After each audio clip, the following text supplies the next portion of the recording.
My name is Melissa. I'm 26 years old and preparing for my homecoming birth. If there's a grandchild, that kind of daughter-in-law can be discarded. While packing, I overheard my mother-in-law bad-mouthing me to my husband. She's inconsiderate, not cute, doesn't bring in money, has no redeeming features. You don't need someone like that anymore. She's so annoying. That's what I wanted to say back to her, but I'm heavily pregnant. Considering my notoriously harsh mother-in-law, if I lashed out, I'd probably get an even worse response. Ignoring the negativity for the sake of prenatal care, I decided it's best to quickly switch gears and enjoy my time. I convinced myself of this and diligently got back to packing. Mama will do her best, so come out healthy, okay? I was excited to meet my adorable baby soon, so during my homecoming period, I energetically took walks and spoke to my belly every day. During this homecoming period, I could spend my time in a very relaxed mood. My mother-in-law, who comes without notice, overstays her welcome, criticizes the food, complains about the nursery I've prepared for the baby, just keeps complaining about anything and everything. Eventually, the long-awaited baby was born safely, and raising her in my cheerful childhood home, even though it was busy, was a lot of fun. Well, I'll be back next weekend. I reported this to my husband over the phone, but I honestly wanted to stay at home a bit longer. But I can't be spoiled forever, and I'm worried about our own home. Since my husband is not interested in housework, I wondered if the house might be a mess. This is going to be your home, Lisa. We need to get back and make it a comfortable environment. As she filled her belly and slept peacefully in my arms, I smiled back at my child. I'm back! Brian? I had a lot of luggage and I pressed the doorbell, hoping someone would open it for me, but there was no response, so I had no choice but to struggle to unlock the door and enter the house, but there was no sign of anyone. I had told him I would be back at this time. As I headed to the living room with that thought, I was frozen in shock by the sight that greeted me. What is this? The room was so cluttered, there was no place to step. It's not just a mess because no one has cleaned. At a glance, it seems intentionally made messy, rather like things had been flung around randomly. Could it be a burglary? Scared, I rushed out of the house. Hello? Is this the police? I just came back from my homecoming birth and my house is a mess. While I was trembling and making the call, my well-slept child began to fuss and I was in a panic. A familiar neighbor who was passing by became concerned for us and let us rest in their house for the time being. The neighbor was able to calm my shaking with fear and surprise, and after my daughter drank some milk, she fell asleep again. Before long, I heard the sirens of the police cars, and I returned to my house accompanied by my neighbor. The front door was locked. I got scared seeing the living room and haven't checked the other rooms. When I explained, the police praised me for my good judgment.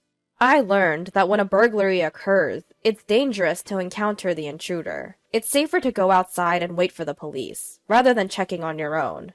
I had been in such a rush that I didn't even consider the possibility of running into the burglar, but upon imagining it, I was filled with fear. What? What's this? Why? The police? The shrill voice echoed when I had just finished explaining the situation. Oh, it's a terrible situation, mother-in-law. Our house is in a complete mess.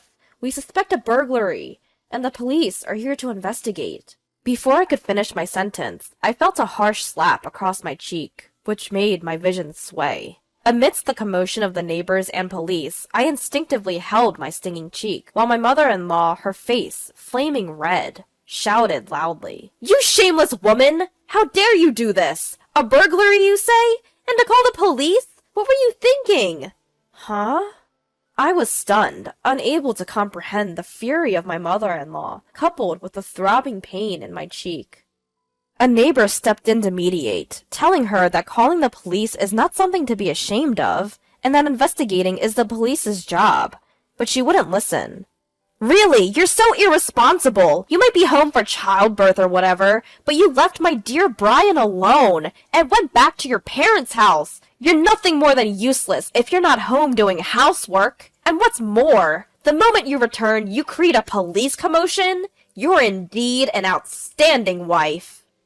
Despite everyone around explaining that it wasn't my fault, she wouldn't listen. I was trying to get my head around it when a thought struck me.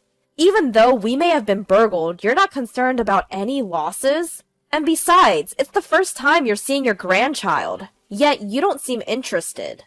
Why? Everyone around me nodded in agreement with my words. That's because... It's not time for that! How dare you blame me without even apologizing? My mother-in-law ignored my question completely, insisting on her point. Mom, what's going on? Brian, my husband, cut into the argument, seemingly relaxed. Brian! You see, listen to this. It's terrible! The appearance of her beloved son put a gleeful expression on my mother-in-law's face. Melissa seems to have called the police. Huh? Why? She's been saying there's been a burglary. There's no way that could be true. Brian, please tell her not to behave so absurdly. Is that so? Hey, Melissa, maybe you understood about the burglary? It's causing a nuisance to the neighbors, you know. The police are also busy, so let's send them home soon. What? I was staggered, but for a different reason this time. Not only my hostile mother-in-law, but also my husband Brian. I couldn't believe he'd say such a thing. Wait, Brian, our house is in a mess. The police are still investigating. We don't know if it was a burglary yet, but the state of the house is weird. We're about to check if anything is missing and file a report. No way! That's out of the question. Brian cut me off with a loud voice. But why? The conversation was not making any sense. I was at a loss, and tears started to well up in my eyes. I came back here, and there was no one, and the room was a mess. I didn't know what happened, and I was scared. I couldn't hold back my sobs. A neighbor was comforting me, and their warmth made me cry even more. Yet both my mother-in-law and husband in front of me seemed annoyed, and simply stared at me. Why won't you understand? My heartache seemed to have reached my daughter, who was asleep, as she started crying too. This only irritated my mother-in-law and husband even more. With the kindness of the neighbors and the concerned look of the police, I ended up staying over at a neighbor's house that night. Stolen things? I don't know. Melissa's just making a fuss. Let's go inside.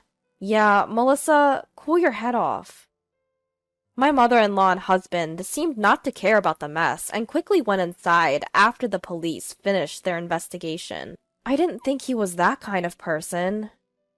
Standing in front of the closed door, I remembered my husband's words. My mom still thinks I'm a kid, and it's super annoying. I generally go along with her just to avoid conflict, but it's really a bother. Even though he used to say such things. However, I couldn't just stand there forever. After apologizing over and over, I ended up spending the night at my neighbor's house. Mom has to be strong. I'll do my best. To my daughter, who was finally falling asleep despite being fussy, I said this. The next day, when I headed home, my mother-in-law and husband were there. Mother-in-law, did you actually sleep here? Even with everything in such a state. The living room was somewhat cleared for them to sit, but it looked no different from the day before. I had checked the other rooms with the police, and it seemed as if stuff had been dumped out of the storage in all of them. The sight was the same everywhere. Despite constantly complaining about my cleaning, my mother-in-law had actually stayed in the house in that state. And she hadn't started cleaning or anything. She just sat there, looking grumpy. What do you mean, did you actually? I felt sorry for Brian, who was left by his wife. So I couldn't go home? Her words got to me, and I retorted, It's not that I left, it's that you didn't listen to what I was saying. What? What a way to talk! My mother-in-law's face quickly turned into one of anger. Brian cut in from the side. Also, stop making a fuss about a burglary. Has your head cooled off? He said it in a way that was annoying, and I felt something snap inside of me. That's right. It's not like we were burgled, right? I was surprised at how low my voice sounded, but Brian didn't respond to my angry tone. He just smirked a bit. Yeah, finally understood? That's right, you were overreacting about the burglary. Anyway, start cleaning. Brian said it as if it was someone else's problem, and my mother-in-law also raised her chin in a triumphant way. Housework and childcare are a wife's job, aren't they? My mother-in-law said this in a sickeningly sweet voice, as if talking to a pet.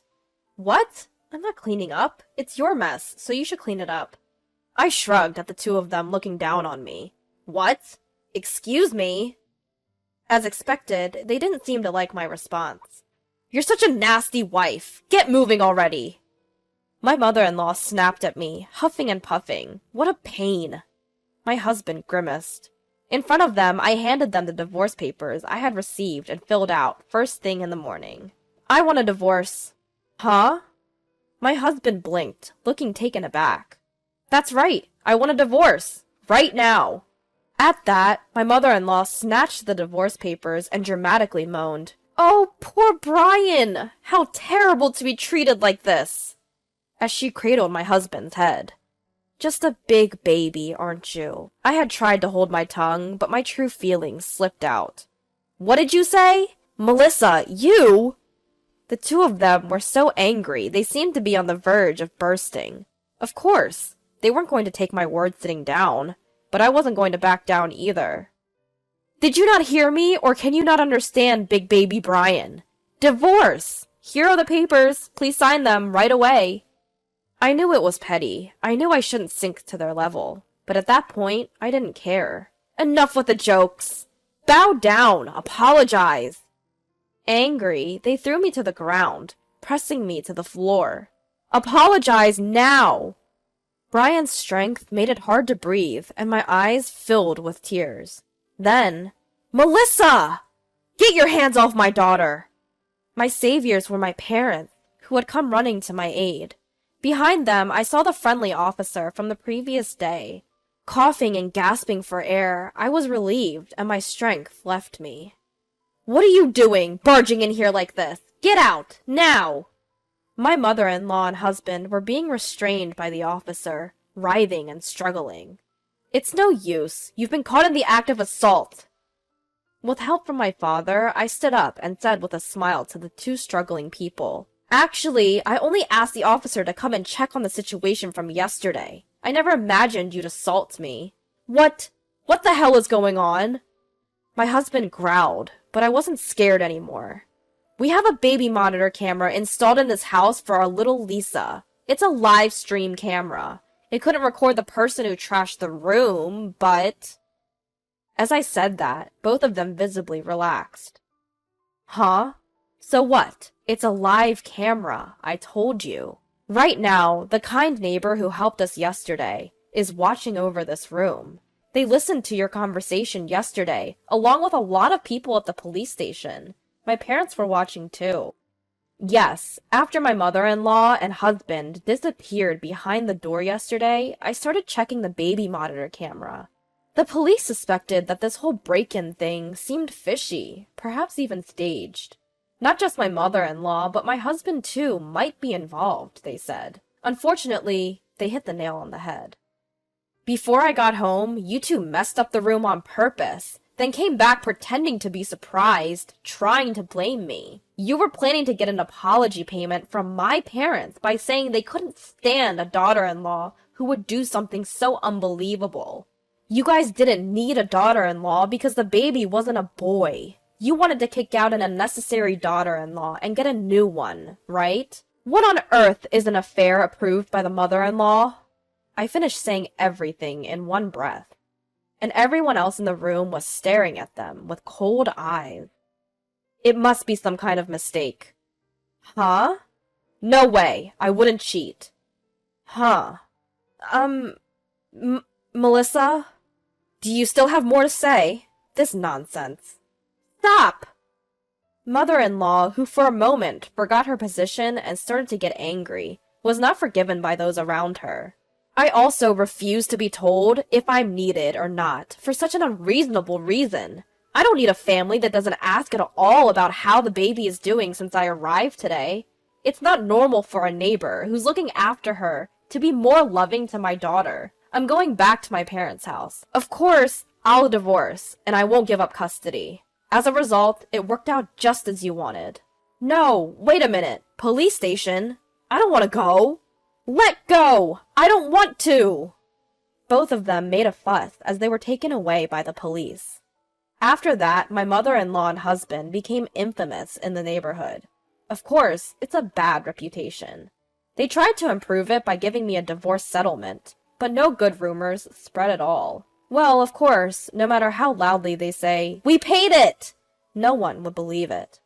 I went back to my parents' house, and I'm raising my daughter with them. I found a job through an acquaintance's introduction. Honestly, I'm not without worries, and it's hard, but when I look at my daughter's face, I feel like I can do my best. I'll work hard to raise Lisa straight, so she doesn't resemble her father.